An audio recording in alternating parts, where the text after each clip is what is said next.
Hello everyone and welcome to only IAS. स्वागत है 8 अप्रैल 2021 की प्रीलिम्स बूस्टर न्यूज़ डिस्कशन में। आज का पहला इंपॉर्टेंट आर्टिकल बात करता है सेंट्रल विजिलेंस कमीशन के बारे में, यानी सीवीसी। सीवीसी के बारे में हमें बेसिक नॉलेज पता है कि ये एक स्टैट्यूटरी बॉडी है। न्यूज़ में क्या रही कि इन्होंने अपने जो पोस्टिंग और ट्रांसफ़र ऑफिसर्स के होते हैं उनके रूल्स में, गाइडलाइंस में कुछ बदलाव किए हैं। अब जो उनका टेन्योर है एक जगह 3 साल तक के लिए हो सकता है। वो 3 साल से ज़्यादा एक समय पे एक जगह पे नहीं रुक सकते। तो ये काम प्रमुखतः जो पारदर्शिता बढ़ाने के लिए किया गया। पर हमें ये चीज़ें कुछ पता होनी चाहिए, जो रिवाइज कर लेते हैं इसके विषय में कि सीवीसी कब सेटअप की गई, किस कमिटी के अंतर्गत सेटअप की गई। तो सीवीसी सेटअप की गई थी 1964 में। जो कमेटी थी जिसने रिकमेंड किया था कि करप्शन दूर करने के लिए, के संथनम कमेटी ने इसे रिकमेंड किया था, राइट। और ये स्टैच्यूटरी बॉडी 1964 में जब स्टैब्लिश हुई तब नहीं बनी थी।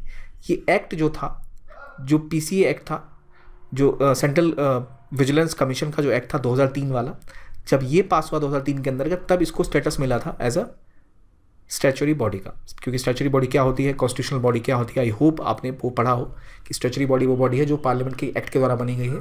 कॉन्स्टिट्यूशनल बॉडी वो है जो संवैधानिक रूप से बनाई गई है। तो सीवीसी की बात हम करते हैं, ये एक इंडिपेंडेंट बॉडी है, राइट। रिपोर्ट किसको करती है? प्रेसिडेंट ऑफ इंडिया को। रिस्पॉन्सिबल किसके प्रति है? पार्लियामेंट के प्रति। तो हमें पता होना चाहिए कि इसकी मेंबरशिप कैसी है, कितने लोग इसके अंदर हैं। तो 3 लोगों का पैनल होता है मैक्सिमम, एक जो इसके चीफ पर्सन होते हैं और 2 और कमिश्नर इसके साथ हो सकते हैं। इसमें इनका काम क्या है? करप्शन से लड़ना और इंटीग्रिटी को बनाए रखना पब्लिक एडमिनिस्ट्रेशन में। इनके फंक्शन में ये क्या क्या करते हैं? तो पहली बात कि जब सीवीसी की बात हम कर रहे हैं, हमें पता है विजिलेंस विंग होती है, लेकिन विजिलेंस का अपना कोई खुद का इन्वेस्टिगेटिव विंग नहीं होता। वो सीबीआई की ही इन्वेस्टिगेशन विंग का इस्तेमाल करते हैं। तो ये जो इनकी सुपरिंटेंडेंस होती है वो सीबीआई के ऊपर होती है। और जो फंक्शन भी करते हैं तो दिल्ली स्पेशल पुलिस इस्टेब्लिशमेंट, यानी जो सीबीआई का ही असल में एक प्रारूप है, उसी के द्वारा ये इन्वेस्टिगेट करते हैं ऑफेंसेस को। किस एक्ट के तहत? तो प्रिवेंशन ऑफ करप्शन एक्ट 1988 के तहत इनका काम है। जो भी करप्शन की कंप्लेन मिलती हैं या ऑफिस का मिसयूज़ हो रहा है तो उसके बारे में क्या एक्शन लेना है उसके बारे में रिकमेंड करते हैं। और कौन कौन इनको अप्रोच कर सकता है? कोई भी विसल ब्लोअर बनकर इनको अप्रोच कर सकता है, आप में कोई भी, लोकपाल और सेंट्रल गवर्नमेंट, ये तीनों इनको अप्रोच कर सकती हैं। अब पॉइंट ये है कि इनके पास अपनी इन्वेस्टिगेटिव विंग नहीं है, तो ये किसके ऊपर डिपेंडेंट है? सीबीआई के ऊपर। और सीबीआई की खुद की इन्वेस्टिगेटिव विंग है जो अपनी पावर्स कहाँ से लेती हैं? Delhi special police establishment act 1946 से, जिसके तहत सीबीआई बनी है। आई होप आपने पॉलिटी में चीज़ें पढ़ी हों कि सीवीसी और सीबीआई के एक्ट कौन कौन से हैं। हमने थोड़ी बहुत रिवीजन तो कर ही ली है।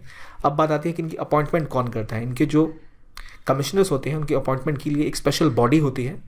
क्योंकि ये स्टैच्यूटरी बॉडी है तो अब वो ऑफकोर्स प्रेसिडेंट अपॉइंट करेंगे इनको, लेकिन अपॉइंटमेंट के लिए जो इनको रिकमेंड किया जाता है राष्ट्रपति को कि किसके रिकमेंडेशन पे अपॉइंट करेंगे, तो उसके लिए एक बॉडी है जिनमें एक प्राइम मिनिस्टर ऑफ इंडिया होते हैं, दूसरे होम मिनिस्टर और तीसरे जो लीडर ऑफ द ऑपोजिशन है वो होते हैं। अगर लीडर ऑफ द ऑपोजिशन कोई पार्लियामेंट में नहीं है तो जो लार्जेस्ट अपोजिशन पार्टी है उसके जो लीडर है वो तीनों मिल के बैठते हैं और उनकी जो रिकमेंडेशन होती है जिसको पिक करते हैं वही फिर चुना जाता है। एक पॉइंट और कि इनके जो चेयरपर्सन है या कमिश्नर है उनकी कितनी टेन्योर होता है। तो टेन्योर होता है 4 साल का या फिर 65 साल का, जिसमें वो पहले हो जाएगा। 65 साल के हो गए पहले तो पहले उनका टेन्योर समाप्त हो जाएगा। और इनका रिमूवल कैसे होगा? जब अपॉइंटमेंट प्रेसिडेंट के द्वारा हो रही है तो रिमूवल भी प्रेसिडेंट के द्वारा होगा।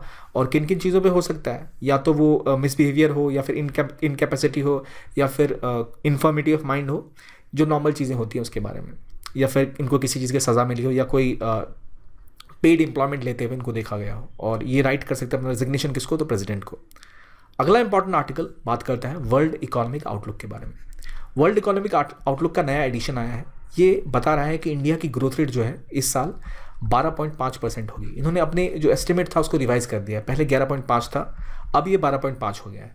हमारे लिए ज़्यादा इंपॉर्टेंट क्या है कि वर्ल्ड इकोनॉमिक आउटलुक कौन पब्लिश करता है, जो कि IMF है। इसका एम क्या होता है? इसका एम होता है इस आउटलुक का, इस वर्ल्ड इकोनॉमिक आउटलुक का ये दर्शाना कि मीडियम टर्म में और नियर टर्म में, मतलब 1 या 1.5 साल या कुछ समय के अंदर जो भी ग्लोबल इकोनॉमिक डेवलपमेंट हो रही है उसको एनालाइज करता है और प्रिडिक्ट करता है क्या क्या हो सकता है, कौन सी इकोनॉमी कितनी ग्रो कर सकती है। ये साल में 2 बार पब्लिश होता है। और इन्होंने, क्योंकि डिमांड बहुत ज़्यादा थी कि भाई बताइए क्या हो सकता है, आपकी डेटा, आपके एनालिसिस के हिसाब से, आपके जो थिंक टैंक्स है वो क्या सोचते हैं, तो ये 2 बार अपनी जो पब्लिकेशन है उसको रिलीज़ करते हैं। ख़ास बात यह है कि इन्होंने कहा है कि इंडिया की ग्रोथ इस साल 12.5% होगी और 2022 में 6.9% इंडिया की ग्रोथ रेट होगी। और ये जो इन्होंने ग्रोथ रेट की बात की है ये तब हो रहा है जब 2020 में इंडिया की इकॉनमी कॉन्ट्रैक्ट कर गई थी 8% की रेट से।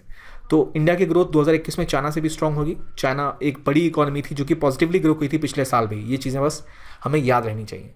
पर जो चीज़ें इंपॉर्टेंट है वो कि वर्ल्ड इकोनॉमिक आउटलुक हमें पता चला IMF पब्लिश करता है। IMF और कौन कौन सी इंपॉर्टेंट अगर कोई रिपोर्ट से पब्लिश करता हो तो उनमें से एक दो जो इंपॉर्टेंट है, जैसे ग्लोबल फाइनेंशियल स्टेबिलिटी रिपोर्ट या फिस्कल मॉनिटरी रिपोर्ट, ये आपको पता होनी चाहिए। और IMF की मेंबरशिप कैसी है, 189 कंट्रीज इसके मेंबर हैं। ये बना कब था, तो 1945 में बना था। इसका कार्य क्या है? इसका कार्य है कि इंटरनेशनल मॉनेटरी सिस्टम जो है उसमें स्टेबिलिटी बनी रहे। किसी देश के पास अगर करेंसी क्राइसिस आ जाए या फिर कोई ऐसा देश है जिसके पास जो उन्होंने बाहर से कर्जे लिए हैं या बाहर से कुछ सामान को मंगवाना है, अपने देश के उनके पास पैसे नहीं है देने को, सरकार इतने कर्ज में है, तो वहाँ वो IMF के पास जाते हैं। तो IMF उनकी मदद करती है, कुछ लोन देती है। लेकिन इनके लोन जो दिए जाते हैं उनके साथ कुछ नियम कानून होते हैं कि भाई अपनी आप इकोनॉमिक पॉलिसी में ये बदलाव करें, तब आपको हम इतना लोन देंगे आप दूसरे देश को चुका सकें। तो जो क्राइसिस आती हैं, पेमेंट क्राइसिस, उसमें मदद करते हैं देशों की। तो लेंडर ऑफ लास्ट रिजॉर्ट की तरह काम करते हैं कि अगर आप फंस गए तो आप IMF के पास जा सकते हैं, राइट। अगला इंपॉर्टेंट आर्टिकल AI पोर्टल है सुपेस, जो कि सुप्रीम कोर्ट ऑफ इंडिया के जजेस की मदद के लिए बनाया गया है।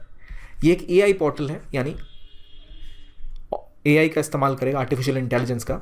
ये एक टूल है असल में, सुपेस जो पोर्टल एक टूल है जो कि जजेस को इन्फॉर्मेशन प्रोवाइड करेगा। क्या इन्फॉर्मेशन? कि अगर कोई जज कोई केस की सुनवाई कर रहे हैं तो आप ही सोचिए सीधा उन्होंने सुना और जजमेंट दे दिया, ऐसा नहीं होता। हर चीज़ के बारे में बहुत सारा डेटा चाहिए होता है, पहले क्या जजमेंट रही है, क्या कॉन्सेप्ट है, उन सब की क्लैरिटी चाहिए होती है। तो ये सारा जो किसी भी चीज़ से रिलेटेड डेटा है या फैक्ट है उसको जमा करेगा और जजेस को अवेलेबल कराएगा। तो ये AI पोर्टल है जो कि रिसर्च को काफ़ी ईजी बना देगा। किसी लाइब्रेरी में जाके हज़ारों किताबें नहीं खंगालनी पड़ेगी, उन्हें गूगल सर्च नहीं करना पड़ेगा हर चीज़ के बारे में।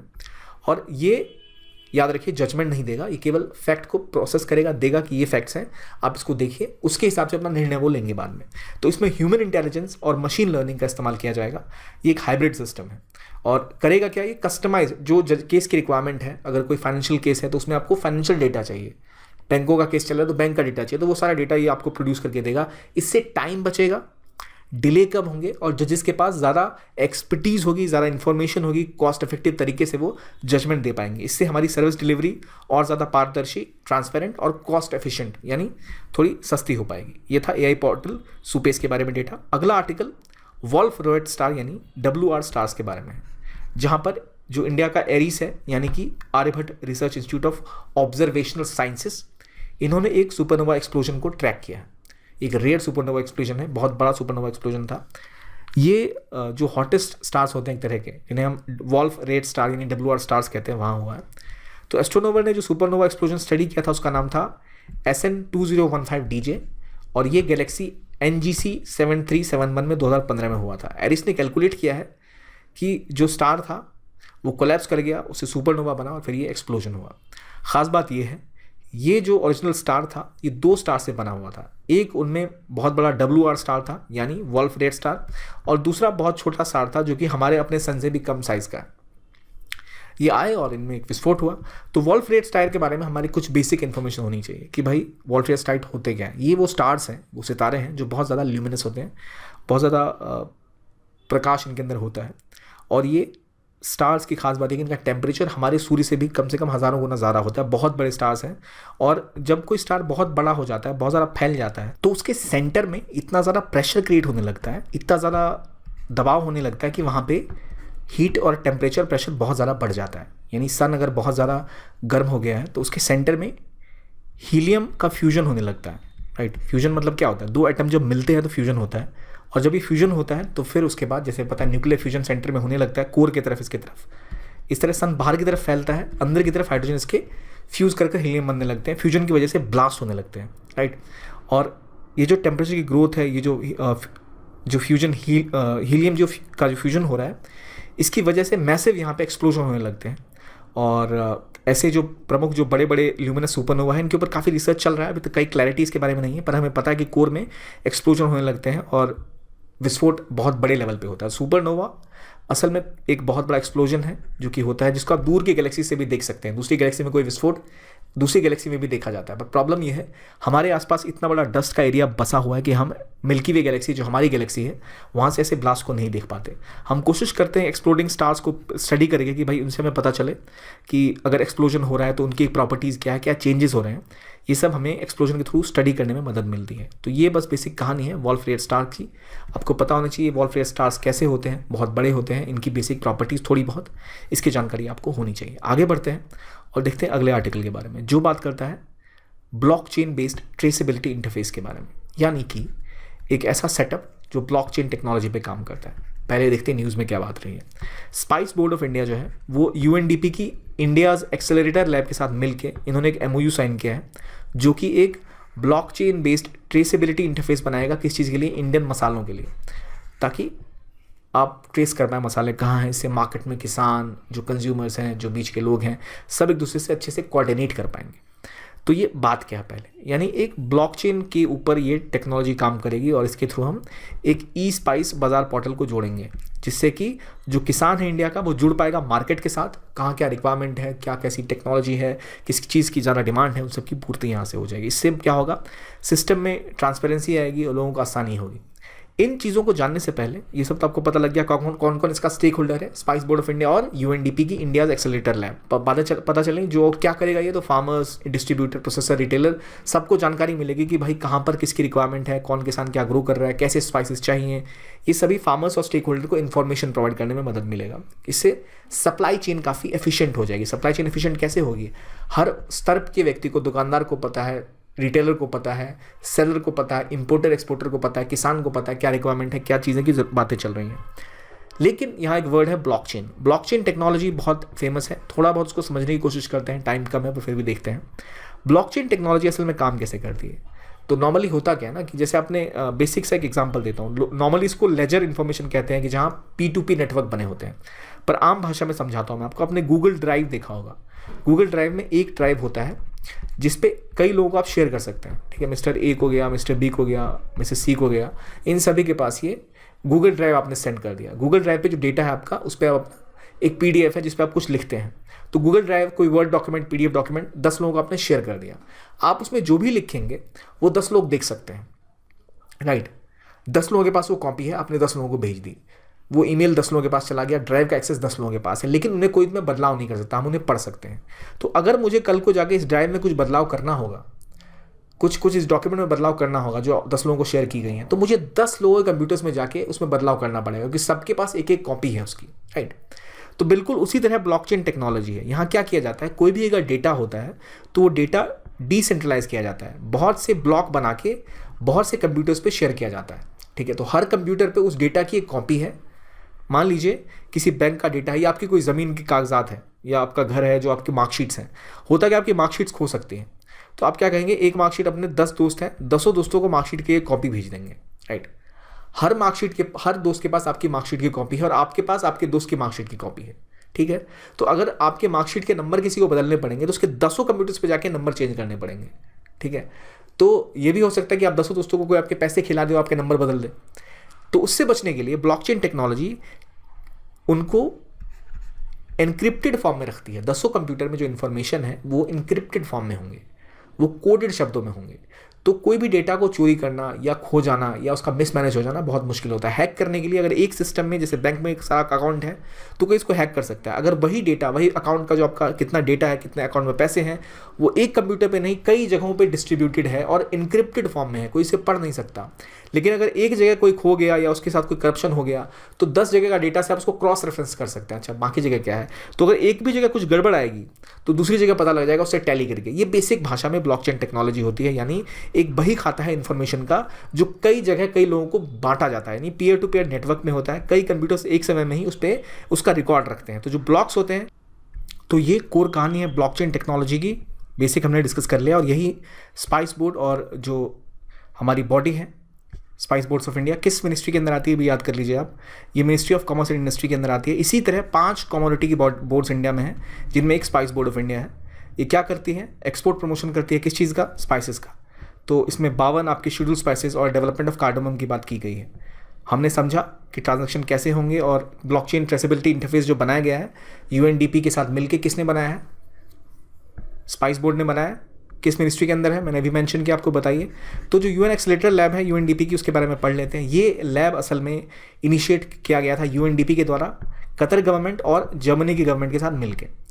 इसका काम क्या है? इसका काम है जो जो समस्याएं हैं उनको लेटेस्ट टेक्नोलॉजी, क्रिप्टोग्राफी की बात हो गई, यहाँ हमने ब्लॉकचेन टेक्नोलॉजी देखी, तो कहाँ कहाँ नई नई 21st सॉल्यूशंस आप निकाल सकते हैं प्रॉब्लम्स को लेके, वो ये काम करती है। तो ये ग्रास रूट प्रॉब्लम्स को लेती है और मॉडर्न टेक्नोलॉजी इस्तेमाल करती है इसको सॉल्व करने के लिए। इंडिया में जो ये एक्सेलरेटर लैब स्थापित किया गया, ये कोलैबोरेट किया किसके साथ?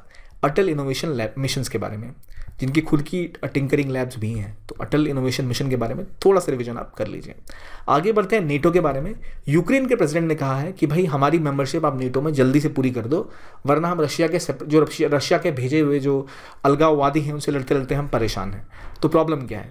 नेटो असल में है क्या? नेटो असल में एक इंटर गवर्नमेंटल मिलिट्री अलायंस है जो पहले बनी थी और इसे वॉशिंगटन ट्रीटी के तहत बनाया गया था। वॉशिंगटन ट्रीटी भी इसे कहते हैं, 1949 में बनी थी।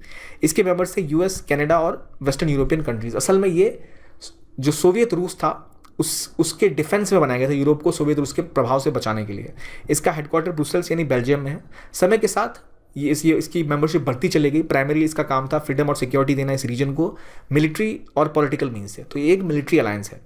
इसका काम ही ये है कि डेमोक्रेटिक वैल्यूज़ को प्रोटेक्ट करना और कोऑपरेट करना डिफेंस पे, और जो भी प्रॉब्लम्स है उनको सॉल्व करना। इनका मिलिट्री जो ऑब्जेक्टिव है वो है पीसफुल सॉल्यूशन। अगर डिप्लोमेसी काम नहीं करी तो मिलिट्री पावर के साथ भी जाकर ये किसी प्रॉब्लम को सॉल्व करने की कोशिश करते हैं। तो कलेक्टिव डिफेंस देता था एक्सटर्नल पार्टी से, ये इनका बेसिक ओवरव्यू था। पर असलियत ये थी कि ये सोवियत रशिया के खिलाफ बनाया गया था। तो इसके मेंबर्स अभी कभी 12 हुआ करते थे, अभी 30 हैं। लेटेस्ट जो इसमें ज्वाइन किया गया वो 2020 में, उसका नाम था लेटेस्ट जो इसमें ज्वाइन किया वो है नॉर्थ मैकेडोनिया। और ये नेटो मेंबरशिप ओपन है किसी भी यूरोपियन स्टेट को जो कि इसकी ट्रीटीज़ को फॉलो कर सकता है, उसकी जो प्रिंसिपल्स हैं उसको फॉलो कर सकते हैं, डेमोक्रेटिक पीस की बात करता है और नॉर्थ अटलांटिक एरिया को सिक्योरिटी प्रोवाइड कर सकता है, राइट। इसके बाद बात करते हैं बाबू जगजीवन राम की, जिनका 114th बर्थ एनिवर्सरी मनाया गया और इनको पीएम मोदी ने भी श्रद्धांजलि दी। तो खास बात यह है कि ये इनको बाबू जी के नाम से कहा जाता था, जगजीवन राम। और इंडिया के एक फेमस इंडिपेंडेंस एक्टिविस्ट थे जो बिहार से आते थे। और इन्होंने स्थापित किस चीज़ को किया था? तो all India depressed classes league की स्थापना इन्होंने 1935 में की थी, ताकि जो डिप्रेस्ड क्लासेस हैं, जो दलित्स हैं, उनकी स्थिति में सुधार किया जाए, राइट। और ये 1946 में जब गवर्नमेंट बनी थी तो यंगेस्ट मेंबर थे जवाहरलाल नेहरू की इंटीरियम गवर्नमेंट में। पहले cabinet minister of India as labour minister बने थे कौन? बाबू जगजीवन राम। ये कॉन्स्टिट्यूएंट असेंबली के मेंबर भी थे और डिफेंस मिनिस्टर भी रहे 1971 जब इंडो पाक वॉर हुई थी और जब बांग्लादेश बना था। 1977 में कांग्रेस छोड़ के इन्होंने जनता पार्टी को ज्वाइन कर लिया था कांग्रेस के विरोध में, और बाद में deputy prime minister of India भी रहे ये। और इनके ही नाम से, इनकी आइडियोलॉजी को बढ़ाने के लिए मिनिस्ट्री ऑफ सोशल जस्टिस ने बाबू जगजीवन राम नेशनल फाउंडेशन की स्थापना की थी, ठीक है। ये हो गई इनकी बात। तो अब देखते हैं आपको कितने आर्टिकल्स कितने सही समझ आए, कितना आपको याद है। Central vigilance commission has its own investigation wing, reports to ministry of home affairs. सही है या गलत है? एआई पोर्टल सुपेस जो है ये आर्टिफिशियल एआई पोर्टल है जो कि डिज़ाइन किया गया रिसर्च का काम आसान करने के लिए जजेस के लिए, ताकि उनका वर्कलोड कम हो। तीसरा, एक्सेलरेटर लैब जो है वो OECD और कतर गवर्नमेंट ने मिलकर बनाया है, जो कि ग्रास रूट सॉल्यूशन देते हैं। नेटो का हेडक्वार्टर वॉशिंगटन में है। बाबू जगजीवन राम डिफेंस मिनिस्टर से 1971 के वॉर में। इनमें से कितने सही या कितने गलत हैं आप मुझे बताइए, और ये हमारा ट्रू फॉल्स का ऑप्शन है। उम्मीद है आपने सारे क्वेश्चन सही किए होंगे। तो आज के लिए इतना ही। आई होप आपको ये वीडियो अच्छा लगा हो और आपकी नॉलेज गेन हुई। Thank you very much and have a nice day.